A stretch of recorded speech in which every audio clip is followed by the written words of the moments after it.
Hello and welcome to Talking Politics. Today we'll be talking about the law and your gospel freedoms.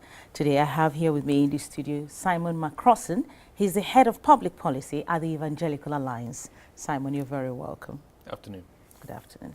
Let's look at this document called Speak Up. You were very instrumental in putting this document together, and it was presented at Prime Minister's questions at the House of Commons by the MP Fiona Bruce. Now, tell us more about this document.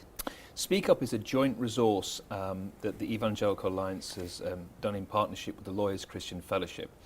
And what it was really was to try and bring some clarity where there is a lot of confusion, removing the fear and the fog that's taken hold, we think, amongst the church in regard to their understanding of what their gospel freedoms actually are, because we all hear the rare cases that are seized on by the media, and it has almost a chill factor which is calcified in the church to where people are actually not exercising or realising the full extent of the freedoms that they actually have. So that this is a resource which brings confidence and clarity to the situation so that we can regain our confidence and ability to speak the gospel in truth, in love and grace. But more importantly, this book gives us principles, not just legal, dry, abstract rules, but principles to use our freedoms wisely within the landscape with which we now find ourselves in. Using the freedoms wisely, and that's what most people are not aware of. Well, we have a clip. Let's watch the clip when the MP Fiona Bruce presented this document at Prime Minister's questions, and it was welcomed by the Prime Minister. Comments this week by the Equalities Commissioner not to be worried about talking about Christmas at work were important. Important because many Christians are now worried, even fearful, about mentioning their faith in public. So would the Prime Minister join me in welcoming the recent Lawyers Christian Fellowship publication Speak Up, which confirms that in our country today the legal rights of freedom of religion and freedom of speech to speak about one's faith responsibly, respectfully and without fear are as strong today as ever. Prime Minister! My honourable friend raises an important issue which matters to both her and me. And I think that the phrase that was used by the Lawyers Christian Fellowship was the jealously guarded principle of that ability to speak freely, as she says, respectfully and responsibly about one's religion. I'm happy to welcome the publication of this report and its findings. Of course, we're now into the season of Advent, and we have a very strong tradition in this country of religious tolerance and freedom of speech, and our Christian heritage is something we can all be proud of. And I'm sure we would all want to ensure that people at work do feel able to speak about their faith and also feel able to speak quite freely about Christmas. The Prime Minister Theresa May welcoming the document Speak Up. Now, why did you come up with Speak Up in the first instance? Well, what we found is that there was this disconnect between the church and the lawyers. And so because of a lot of these stories that you hear in the media of rare cases, which are often sometimes sensationalized by the press and presented in a way which makes an attractive headline, and because of a lot of these cases, which are not always fully reported, depending on where they are in the judicial system, so cases which are at first instance, and not normally the reports or the judgments of those cases are not released, so people don't always know the full facts of the cases which go on. But because of these cases, I've created a chill factor. So what happened was there was a discussion, if you like, between the Evangelical Alliance and Lawyers Christian Fellowship, and it came to this kind of place where the Alliance said to the LCF, said, you guys have really got to help us understand what our gospel freedoms actually are. And if we put them in print, hopefully in a way that divided into areas which people can access and written in a way which is not in the lawyers' legalese, people can access this and understand it so that they can really know what their gospel freedoms are and to exercise them wisely. So the book doesn't just cover things like at the workplace, which is very important, and I'm sure we'll come on to that. It's an area of great interest. But it covers what you can say on social media, on the street, what the limits of your speech are, potential limits of your speech are with regard to social media, advertising for events as churches as well. So we just really, the Alliance, we're about the the gospel of Jesus, the good news of Jesus Christ and the proclamation of it. And we believe that, of course, when you preach the gospel, society benefits, and sharing Jesus Christ is the biggest act of love, the highest act of love that one can possibly do. But we have to work within the law that we have and use our freedoms wisely and responsibly. So really, a lot of it was to bring clarity to the confusion that seems to prevail out there. Are Christians actually aware that they have more freedoms than they actually know? I have to say, yes, actually. That has been my experience at times during my time with the Alliance, whereby I would often speak to members who'd have inquiries about certain situations. Can I say this? Can I do this? Whether it regard to employment law sometimes, or whether it was regard to things that they can say or do. And people would say things, well, I can't obviously do that. And I said, well, no, actually, you can do that. We have tremendous freedoms in our country. Despite some of the stories and regrettable decisions which have been made in some respects, we are still one of the freest countries in the world. And that comes from primarily a number of sources, both the common law, historic case law of England and Wales, but it's also underpinned through membership of the European Convention, our membership of the European Convention of Human Rights. Now, just for the benefit of your viewers, that's entirely independent of Brexit. So leaving Brexit, leaving the European Union, triggering Article 50, doesn't affect our membership of the European Convention of Human Rights. That's good. That's very nice to know. But let's look at Article 10, freedom of expression. I'm talking about the workplace. Yeah. What is allowed to stay at the workplace? Okay, so generally, you have some human rights are absolute and some human rights are qualified. So the right, for example, to if you like, freedom from torture is an absolute right. There is no limit on that right to be free from torture. But there are some rights within the Convention which are more limited. And Article 9, freedom of religion and belief, is a qualified right, as is Article 10, which is freedom of expression. And so both of these rights are limited by certain circumstances, such as with regard to Article 10, freedom of expression, that's about things like necessary factors which are necessary in democratic society. So it covers things like often public safety, morals, protection and rights of others, prevention of disorder, crime, so on and so forth. So whilst we have these rights, the idea that we've ever at any point had absolute free speech is something of a myth, because there's always been restrictions on free speech in any sort of developed society. What is allowed, what are Christians allowed to say on social media?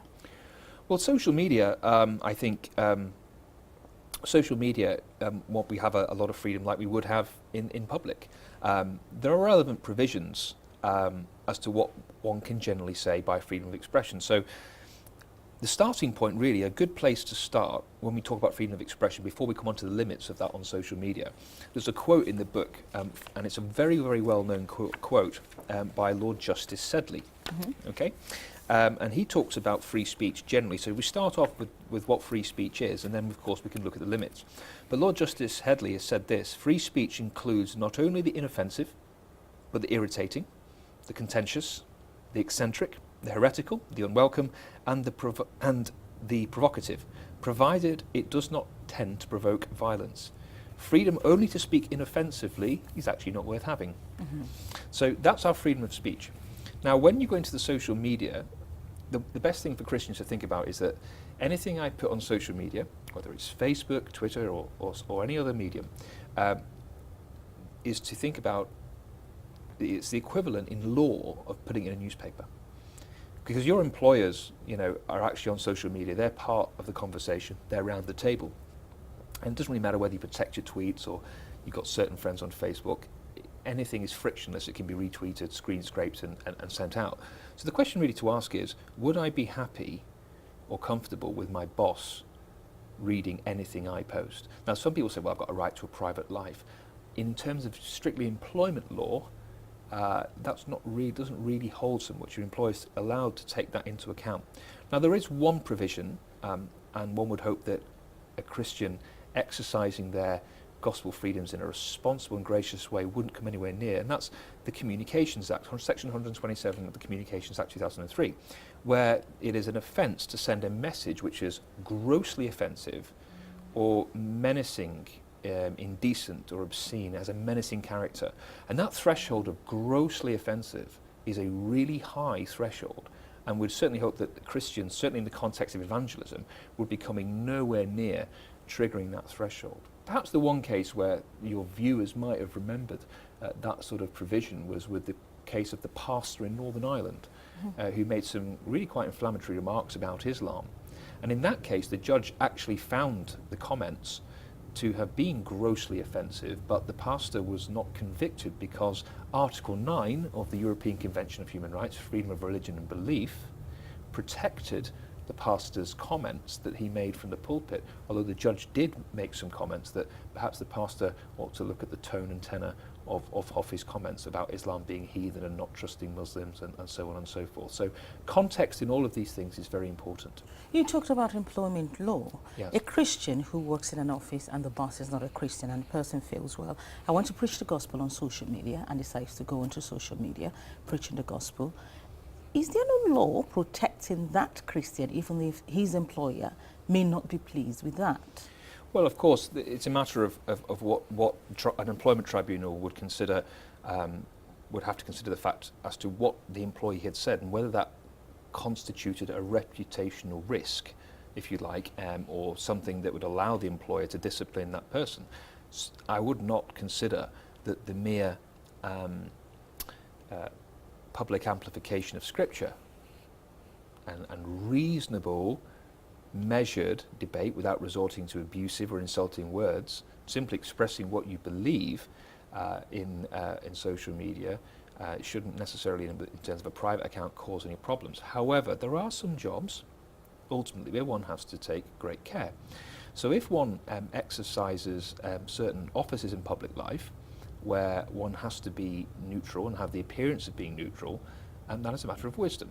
So, for example, if you were a judge, you couldn't obviously make public comments as part of your judicial responsibility of holding a judicial office, because you might be perceived in any case that might regard religion or belief or aspects or issues arising from those beliefs, you might be perceived to be biased, because justice not only has to be done, it has to be seen to be done. And I think that also would have to apply to social workers, whose the main thrust of their job is to provide the court with sworn evidence to assist the court in saying, well, this is the best placement for this child. Now, if that person has given lots of views on social media which would perhaps call in to question their objectivity, then of course their evidence would be subject to challenge, and you might end up in a situation where the authority might say, well, anything you now say in court is open to scrutiny, and so there's an issue there. So I think it's a matter of wisdom that in some jobs, one has to be very careful. By the same token, if a secular social worker had been saying things on social media that Christians should never be allowed to foster or adopt, we would rightly, it works both ways, we would rightly say to a judge that person's evidence ought not to be considered as objective or free from bias. So it's a matter of wisdom a lot of the time in these situations. And if we come back to that one question, would I be happy for my employer to see this? And bearing in mind our Christian witness, I think that's a good question to ask. It's a good question to ask. Let's talk about street evangelism. Give us some tips on this, because a lot of times when Christians go out to evangelize, they wonder, where am I allowed to evangelize? What am I allowed to say? As a Christian, don't I have the right to say what I have to say, the Bible says? Yes. Well, there are the main act really that affects Christians in terms of street evangelism is the Public Order Act 1986, and that sort of creates some limits, if you like, on free speech. But if I can just divert before getting into that, it's very important that a lot of Christians realise that before they do evangelism somewhere, it's often good to talk to local authorities, because very often Christians might think, oh, I'm on public property, like a shopping centre, but very often that's private land. And there might be local bylaws or restrictions on preaching in certain places, often because it will gather people and there's restrictions as to flow and stuff. So again, a bit of practical wisdom, speak to the authorities or whoever's responsible, do some planning and preparation before one goes out. With regards to the actual law, again, the main restriction in the law is sections 4 and 5 of the Public Order Act. So section 5 prohibits individuals from threatening words or behaviour which in the sight of another person might cause harassment, alarm or distress. Now, the question is, of course, what is threatening or abusive, if you like, words?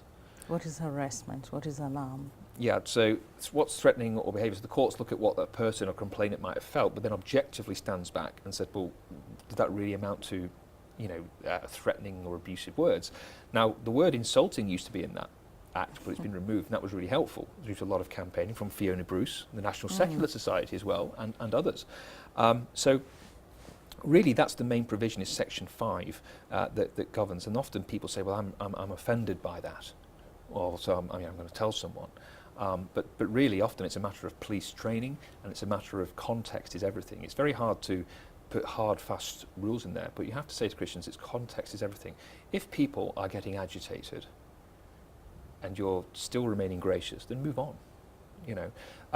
It's important that our gentleness, and this really applies in the workplace, that our gentleness is known, as it says in Philippians 4:6, let your gentleness be evident to all. And if people are not receptive, then move on. And that's what we see in Scripture. When people didn't respond very well to the gospel, the apostles, after a while, just moved on. And so I think we should be wise as serpents and gentle as doves on this. So that's one restriction. There are other restrictions about inciting violence or stirring up hatred on the grounds of sexual orientation or on the grounds of religion. So being being explicitly provocative about other religions, but simply preaching the gospel in a gracious and loving way shouldn't necessarily cause ordinarily any problems. And I think practically it's good to have someone recording you if ever is a problem raised. Again, speak to the authorities before one does so. But all these provisions about publishing material or posters or images which stir up hatred or cause instant alarm or distress, really abusive, should not really come within the sphere of loving, graceful Christianity expressed in an appropriate way within our towns and cities. And I think society benefits when you preach the gospel, because what we forget is that the gospel gives rise to other freedoms. Because when you have freedom of religion and belief, you need freedom of speech.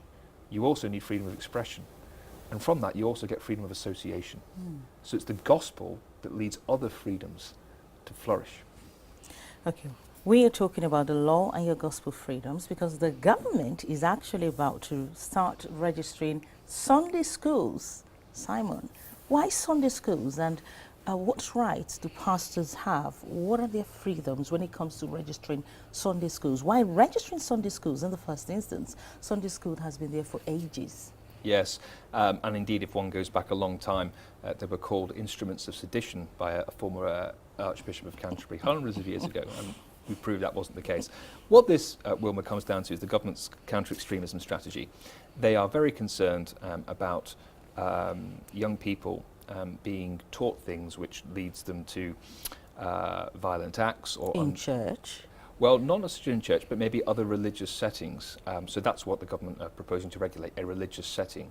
And the last time the government spoke about this, they said, well, in their consultation, any setting, so that's a church, a religious church, where a child attends 6 hours a week, okay, so only has to attend 6 hours a week once, cumulatively in 1 week to trip registration. This is what the initial government consultation said. So 2 hours at worship practice, 2 hours on a Sunday, 2 hours at Bible study, or any other combination, confirmation classes or whatever, would lead, or even if you did a night away or a trip, would trip or would count towards the 6 hour threshold. So when the government say we're not regulating Sunday schools, only intensive religious settings, intensive teaching means 6 hours a week, it's a bit of a distinction without a difference, because every minute in church counts towards, and every minute in Sunday school counts towards the 6 hours.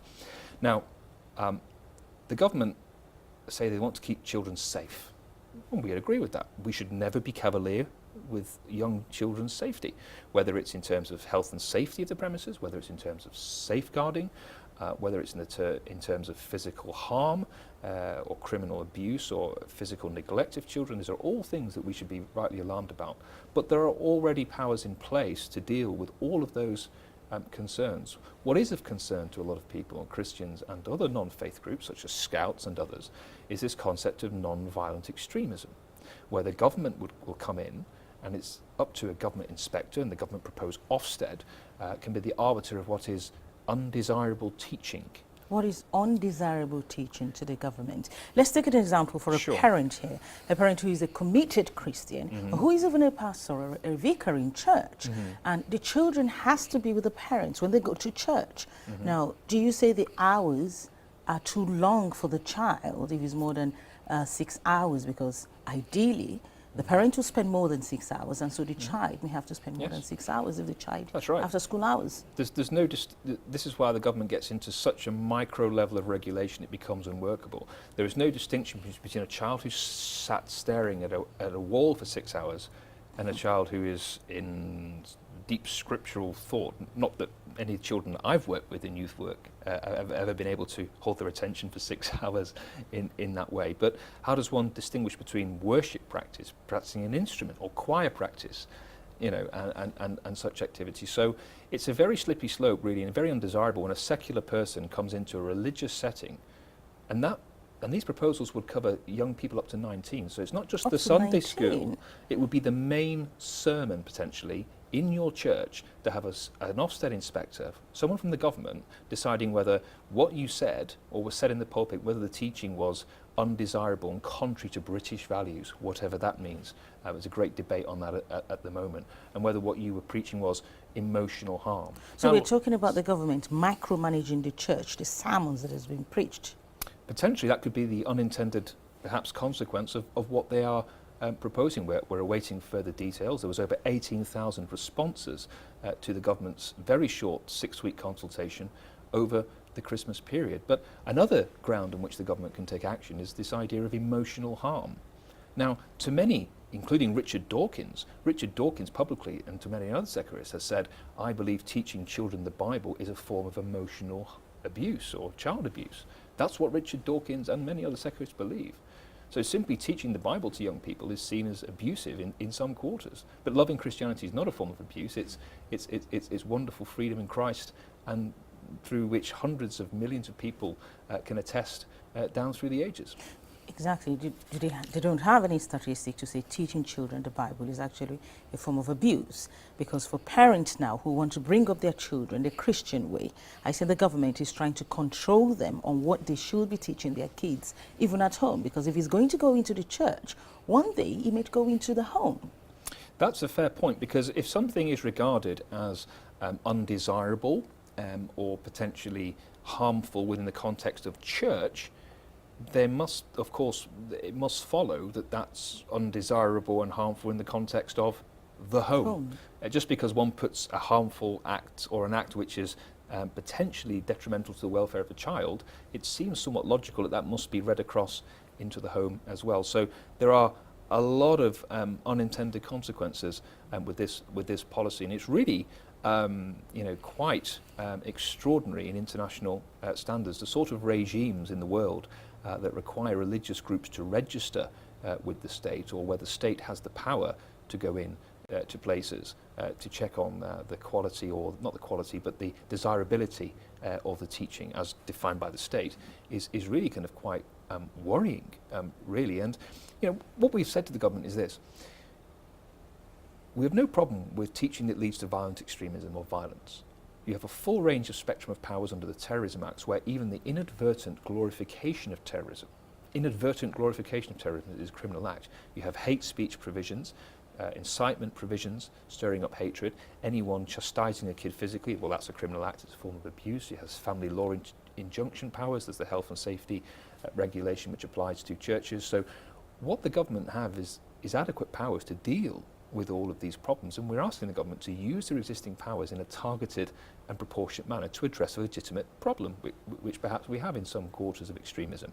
But what they are proposing is a sledgehammer to crack a nut, and it risks alienating large parts of our society and undermining the great work that church youth groups and churches do, whether it's food banks or Sunday schools or voluntary holiday clubs for parents who are very hard pressed financially to look after children in the holidays. So, we've asked the government to think again, and it's not just the Evangelical Alliance, the Lawyers Christian Fellowship, many others have joined us in joining our concern and expressing our concern to the government on this point. And when is this policy coming into law? Well, this consultation was launched at the back end, if you like, of 2015. It's now been over a year. We still don't have a formal government response as such, but only a few weeks ago, Lord Nash, who is the government's current education spokesperson in the House of Lords, unfortunately said that the government remained committed to this policy of out-of-school settings, despite 18,000 responses, which were largely, I suspect, Christian and of concern to this.